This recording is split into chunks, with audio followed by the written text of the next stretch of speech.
Okay, may model tayo today here at ipapaamoy natin yung peppermint filled inhalers. So sa tagal ng panahon, sa tagal na nilang ipinapak itong peppermint inhalers, hindi ko pa pala napapatry sa kanila.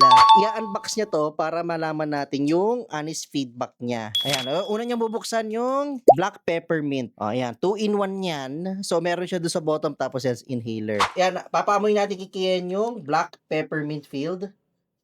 Kamusta Sarap. naman? Sarap. Sarap. Sarap. Sarap to sa sakit sa ulo. Sakit sa ulo. Okay, so yun yung black peppermint. So patry natin yung white peppermint. So first time yung maamoy yan. So tatanungin natin siya kung which one yung prefer niya. Bango din. Ito. Mas okay sa'yo yung black peppermint. Kung i-describe mo to, compared do sa black, anong Parang mas light lang to. lighter siya compared Lighter. sa black peppermint. So gusto mo yung medyo matapang. Matapang. Ayan.